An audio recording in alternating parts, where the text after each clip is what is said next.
Assalamualaikum warahmatullahi wabarakatuh. Perkenalkan, saya Isnaini Budiastuti. Saya dosen dari Program Studi Pendidikan Anak Usia Dini Fakultas Keguruan dan Ilmu Pendidikan Universitas Muhammadiyah Surakarta. Mata kuliah yang kali ini akan saya ajarkan adalah bimbingan anak berkebutuhan khusus dengan bobot SKS 2 SKS. Capaian pembelajaran mata kuliah bimbingan anak berkebutuhan khusus yang pertama, mahasiswa mampu mendeskripsikan hakikat, konsep, model, dan teknik pelayanan bimbingan anak berkebutuhan khusus. Yang kedua, mahasiswa mampu mendeskripsikan karakteristik dan permasalahan anak berkebutuhan khusus. Yang ketiga, mahasiswa mampu menganalisis pendekatan dan teknik bimbingan anak berkebutuhan khusus. Yang keempat, mahasiswa mampu menerapkan teknik bimbingan untuk anak berkebutuhan khusus. Praktik pembelajaran kali ini, materi yang akan saya sampaikan adalah tentang hakikat anak berkebutuhan khusus yang di dalamnya akan membahas mengenai definisi anak berkebutuhan khusus, jenis atau karakteristik anak berkebutuhan khusus, serta penyebab kelainan pada anak berkebutuhan khusus. Perkuliahan ini dilakukan secara tatap muka dengan metode ceramah, diskusi kelompok, dan kolaboratif. Penugasan melalui penugasan individu dan penugasan kelompok. Sumber belajar mengacu pada buku-buku yang membahas tentang anak berkebutuhan khusus, serta jurnal-jurnal yang terkait dengan anak berkebutuhan khusus. Perkuliahan ini juga menggunakan LMS Pada untuk mengorganisir materi, penugasan mahasiswa, dan pelacakan kemajuan serta evaluasi mahasiswa.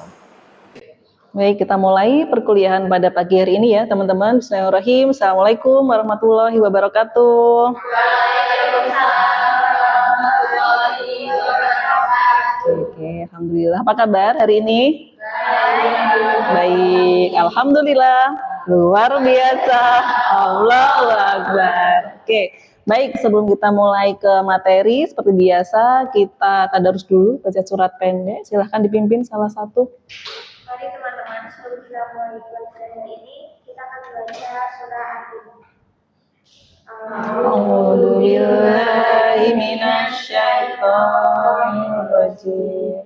Bismillahirrahmanirrahim. Wat-tini waz-zaitun wa turi sinin wa hadzal baladil amin. Laqad khalaqnal insana fi ahsani taqwim. Summa radadnahu asfala safilin. Illal ladzina amanu wa 'amilus sholihati falahum ajrun ghairu mamnun. Fama yukadzibuka ba'du biddin. Alaysa Allahu bi'ahkamil hakimin. Shadaqallahul adzim. Oke, baik, terima kasih teman-teman. Semangat hari ini? Semangat gitu ya.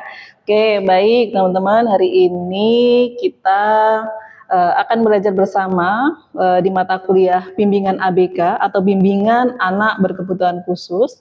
Dan materi yang akan kita bahas hari ini adalah mengenai hakikat anak berkebutuhan khusus. Nah, sebelum kita mulai ke materi, teman-teman, mungkin di mata kuliah yang sudah-sudah, begitu ya, teman-teman pernah mendapatkan materi tentang anak berkebutuhan khusus. Sudah pernah belum? Sudah. Di mata kuliah apa? Pendidikan inklusi. Boleh salah satu mengutarakan apa itu pengertian dari anak berkebutuhan khusus? Bapak? Apa? Pengertiannya adalah anak yang memiliki keunikan sendiri secara fisik maupun secara mental dari anak-anak lain. Oke, Icita? Anak yang memiliki keunikan dalam fisik ataupun mental dan emosionalnya mungkin berbeda dengan anak-anak biasa. Oke, ada lagi siapa? Ya Mbak? Apa itu anak berkebutuhan khusus? Sepemahaman kamu aja.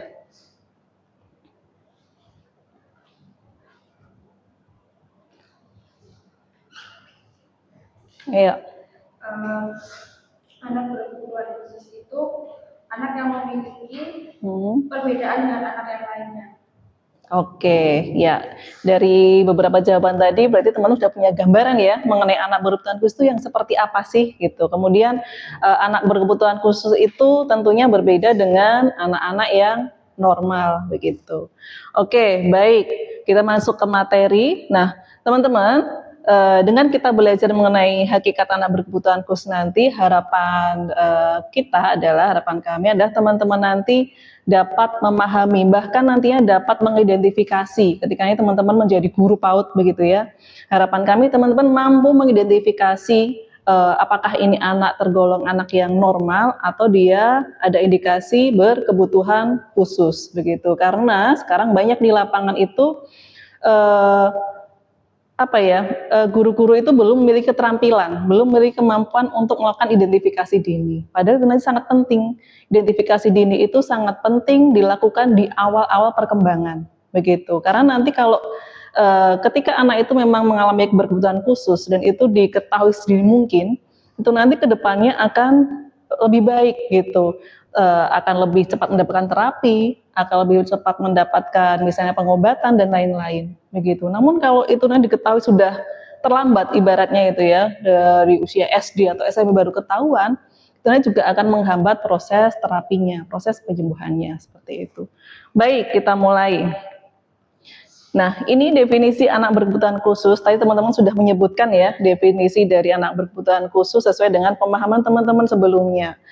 Nah, di sini ABK atau kita singkatnya ABK ya, anak berkebutuhan khusus adalah anak yang mengalami kelainan atau penyimpangan dalam proses pertumbuhan atau perkembangan baik berupa fisik, mental, dan emosional. Jadi anak berkebutuhan khusus itu bisa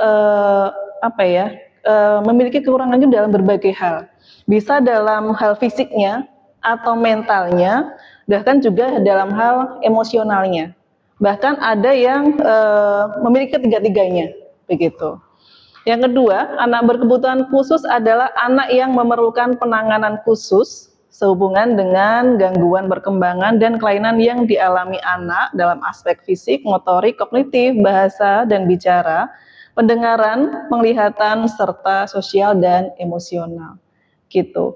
Mungkin teman-teman pernah menemui di lingkungan teman-teman anak berkebutuhan khusus yang boleh ditemui apa, Mbak?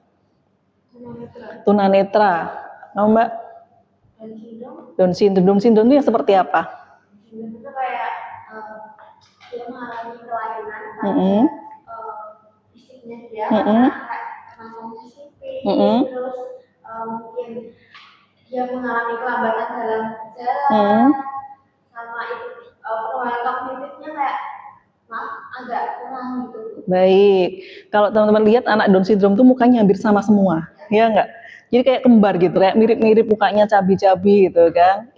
Mereka itu punya sebutan wajah khas, namanya wajah mongoloid gitu. Kalau teman-teman lihat orang Mongol gitu ya, Cina dan Mongol itu kan wajahnya kan seperti itu, mata sipit, kemudian wajahnya bulat seperti itu, sehingga mereka punya wajah khas, namanya wajah mongoloid seperti itu. Ada lagi Mbak?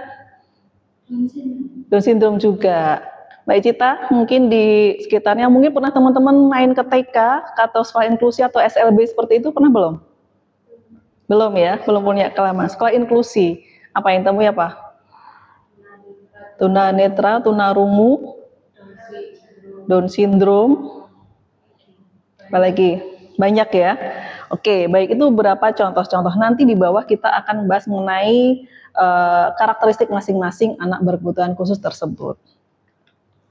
Selanjutnya, anak berkebutuhan khusus atau anak luar biasa adalah anak yang menyimpang dari rata-rata anak normal dalam ciri mental, kemampuan-kemampuan sensorik, fisik, dan neuromuskuler, perilaku sosial dan emosional, kemampuan berkomunikasi, serta memerlukan modifikasi dari tugas-tugas sekolah, metode belajar, atau pelayanan untuk pengembangan potensi. Sehingga mengapa anak berkebutuhan khusus ini memerlukan layanan khusus, begitu. Kalau dalam pemerintah itu menyediakan ada sekolah namanya SLB. Apa kepanjangan SLB? Sekolah luar biasa. Selain itu apa lagi layanannya? Sekolah inklusi. Nah, dua layanan ini memiliki fasilitas gitu ya untuk memadai mereka-mereka atau anak-anak yang memang memerlukan suatu layanan khusus. Misalnya contoh tadi tunanetra. Ketika tunanetra dimasukkan dalam sekolah reguler gitu yang di dalamnya gitu kan dari sumber daya manusianya, dari sarana prasarananya tidak memiliki fasilitas akses untuk tunanetra, kira-kira bagaimana? Tidak bisa gitu kan, mereka terbatas gitu, terbatas dalam apa tunanetra? Penglihatan begitu. Kalau tunanetra itu biasanya mereka dibuatkan jalur khusus, namanya jalur apa teman-teman? Yang warnanya kuning? Belum pernah saya, belum tahu ya. Kalau teman-teman biasanya kalau lewat di trotoar ada blok yang warnanya kuning bergaris-garis menonjol itu namanya apa? Blok gading. Blok gading gitu. Itu fasilitas diperuntukkan untuk mereka yang mengalami tunanetra. Jadi ketika dia berjalan menggunakan tongkat, itu nanti dia dapat merasakan, oh jalurnya di sini, begitu. Itu salah satu fasilitas yang memang diperuntukkan untuk tunanetra. Kemudian anak berkebutuhan khusus dari sudut pandang pendidikan, yaitu anak yang dalam proses pertumbuhan dan perkembangan serta signifikan mengalami kelainan atau penyimpangan dalam kelainan fisik, mental, intelektual, sosial atau emosi dibandingkan dengan anak-anak lain seusianya, begitu. Jadi setiap anak dengan gangguan atau dengan jenis-jenis gangguan berkebutuhan khusus yang berbeda-beda, karakteristiknya nanti pun juga berbeda-beda. Ada yang mereka itu mengalami masalah di kognitifnya, ada yang di sosialnya, ada yang di emosionalnya, ada yang di kinestetiknya atau motoriknya, begitu. Kemudian umumnya anak berkebutuhan khusus memerlukan layanan pendidikan yang berbeda dengan anak-anak normal lainnya, seperti tadi ya, jadi di SLB atau di sekolah inklusi. Dan selain itu mereka juga butuh perawatan, butuh terapi, butuh hal-hal yang nanti akan membantu anak berkebutuhan khusus nanti untuk mereka dapat paling tidak dia dapat melakukan sesuatu untuk dirinya sendiri. Salah satu contoh adalah terapi okupasi. Terapi okupasi itu diberikan supaya anak berkebutuhan khusus nantinya dia dapat melakukan hal-hal sebagai pemenuhan dirinya sendiri, misalnya makan, gitu kan, berpakaian dan lain-lain. Gitu. Kemudian layanan yang diberikan untuk anak berkebutuhan khusus adalah layanan yang telah diterapkan oleh pemerintah kayak tadi SLB dan sekolah inklusi. Jenis atau klasifikasi anak berkebutuhan khusus. Yang pertama, anak berkebutuhan khusus yang bersifat temporer atau sementara, yaitu memiliki hambatan belajar dan hambatan perkembangan karena faktor eksternal seperti kondisi dan situasi lingkungan. Jadi faktor eksternal itu yang seperti apa sih teman-teman? Dari luar gitu ya, bisa ngasih contoh nggak?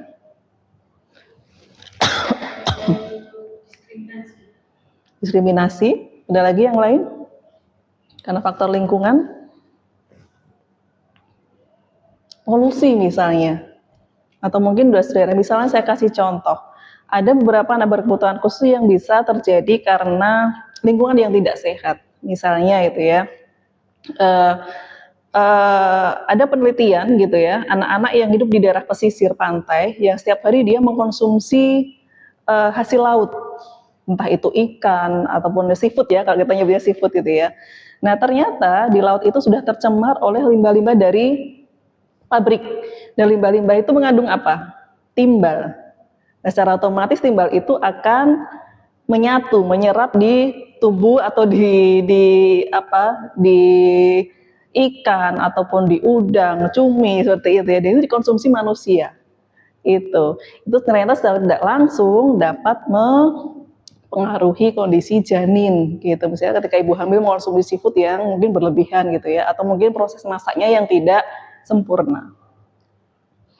Yang kedua, anak berkebutuhan khusus yang bersifat menetap atau permanen, yaitu memiliki hambatan belajar dan perkembangan yang bersifat internal dikarenakan kecacatan atau bawaan sejak lahir. Jadi bukan karena misalnya kayak tunadaksa, mereka tidak ada salah satu anggota tubuhnya yang mungkin tidak lengkap.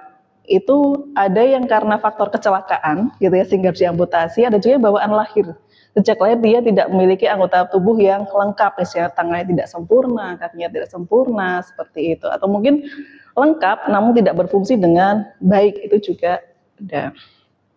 Sehingga anak berbakat pun, atau kita sering nyebutnya anak gifted gitu ya, anak gifted talented yang memang IQ-nya itu di atas rata-rata.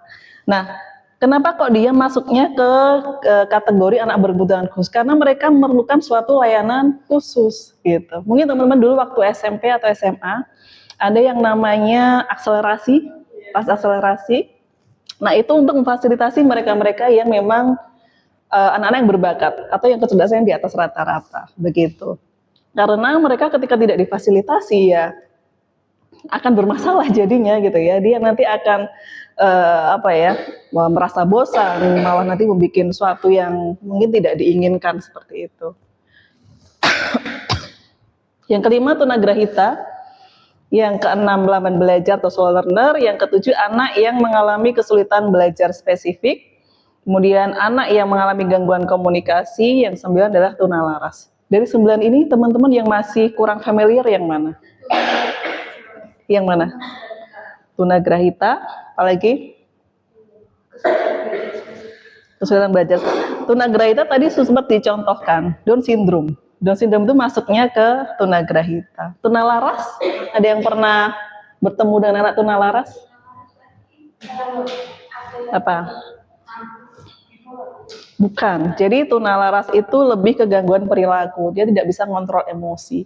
Sehingga bisa dikategorikan kalau kalau anak dikategorikan nakal, itu ketika kita nasihati dia masih bisa introspeksi, masih oh ya sudah gitu. Tapi kalau anak yang tunalaras ini dia tidak bisa. Jadi emosinya berlebihan tanpa sebab begitu. Jadi dia susah mengontrol emosi. Ya kayak anak nakal namun susah dikontrol. Bad boy kayak gitu. Gitu.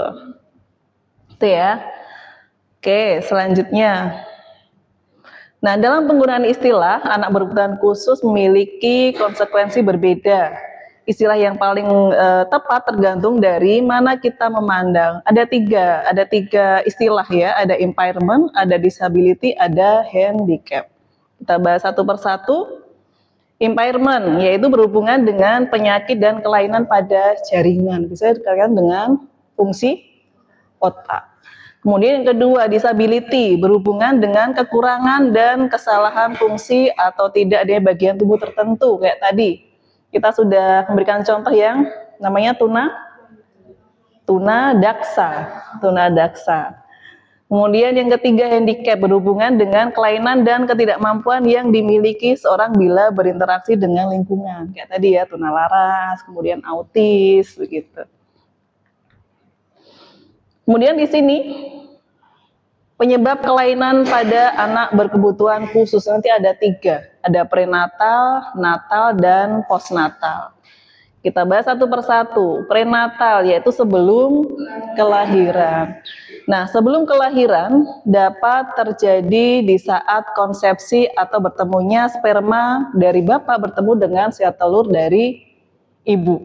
Itu namanya masa konsepsi, gitu ya.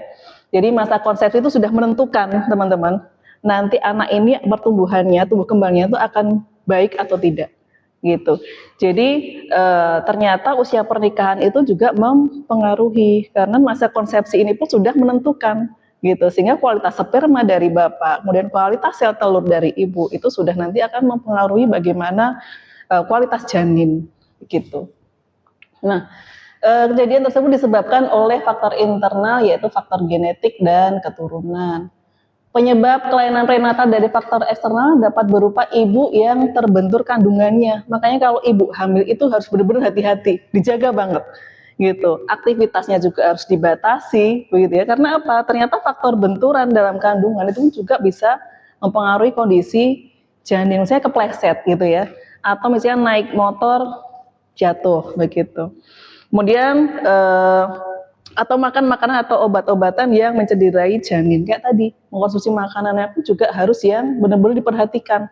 Makanan-makanan yang memang harus bersih, makanan-makanan yang memang harus sehat, isinya seimbang, begitu. Kemudian obat-obatan yang mencederai, gitu. Obat-obatan yang mencederai itu obat-obatan yang kategorinya tergolong obat-obat keras.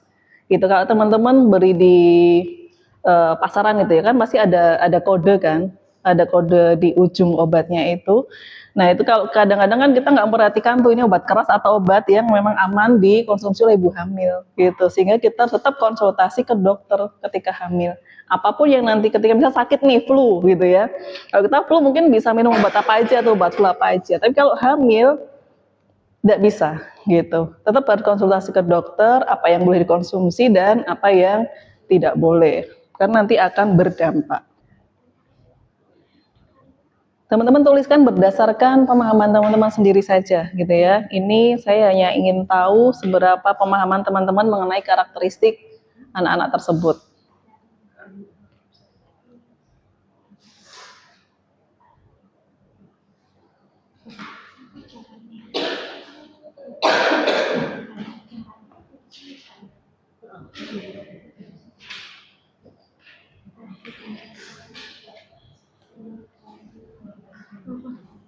Diketik di sini juga boleh. Ketik aja.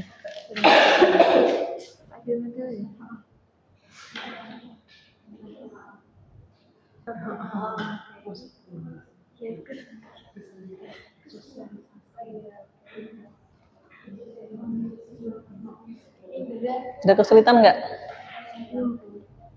Belum ya. Yang sudah selesai bisa dipresentasikan. Yuk, Mbak, silahkan berdiri dibacakan. Yang lain teman-teman perhatikan ya. Ya. Oke. Yang pertama dari segi perkembangan intelektual. Dari perkembangan intelektual, anak Down syndrome ini mengalami keterlambatan kognitif. Anak dengan Down syndrome seringkali mengalami keterlambatan dalam pengembangan kognitif, seperti kesulitan dalam memecahkan masalah dan memahami konsep abstrak. Kemudian kemampuan belajar yang berbeda. Anak dengan Down syndrome ini mungkin memiliki kemampuan belajar yang berbeda, seperti kemampuan visual yang kuat tetapi kesulitan dengan kemampuan auditory. Selanjutnya adalah dalam segi sosialisasi. Anak dengan Down syndrome memiliki sifat ramah dan sosial. Mereka suka berinteraksi dengan orang lain dan membuat teman. Yang kedua, kesulitan dalam memahami norma sosial. Anak dengan Down syndrome kesulitan dalam memahami norma sosial dan aturan yang tidak tertulis. Kemudian selanjutnya dari stabilitas emosi. Anak Down syndrome memiliki emosi yang kuat karena mudah terpengaruh dari lingkungan sekitar. Terus kesulitan dalam mengatur emosi. Terus yang dari segi komunikasi, kesulitan dalam berbicara. Anak dengan Down syndrome seringkali memiliki kesulitan dalam berbicara dan mengembangkan kemampuan berbahasanya. Oke, baik. Tepuk tangan dulu untuk kelompok 2. Terima kasih. Bisa kembali duduk. Ya, tadi Down syndrome ya, teman-teman. Ini padahal kita belum bahas mendalam ya tentang Down syndrome, tapi ini udah luar biasa pemahamannya. Oke, kelompok berikutnya yang udah siap, silahkan Mbak Icita dan teman-teman.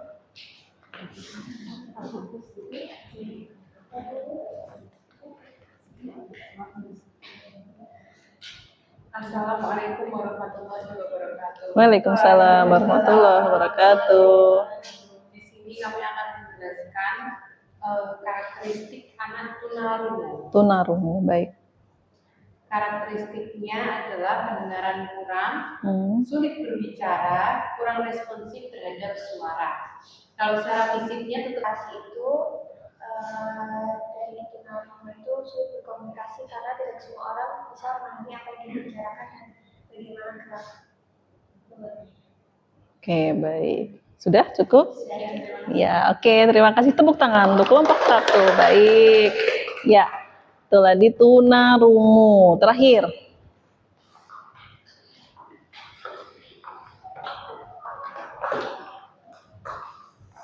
Silahkan. Assalamualaikum warahmatullahi wabarakatuh. Waalaikumsalam warahmatullahi wabarakatuh. Kami di sini akan menjelaskan tentang karakteristik tunanetra. Tunanetra, baik. Yang pertama, dalam segi perkembangan intelektual, Ya, baik teman-teman, tadi ada 3, tuna rungu, Down syndrome, dan tuna netra. Nah, dari ketiganya tadi luar biasa teman-teman. Dari kita bahas satu persatu ya. Tuna rungu, tuna rungu memang secara fisik tidak ada kekhasan gitu ya. Jadi kalau mungkin orang lihat sekilas tuh kayak ya orang normal saja begitu. Namun dia mengalami tuna rungu tuh biasanya satu paket dengan tuna bicara. Kenapa seperti itu? Ya, betul. Karena dia tidak mendengar sehingga secara otomatis secara verbalnya pun juga mengalami hambatan begitu.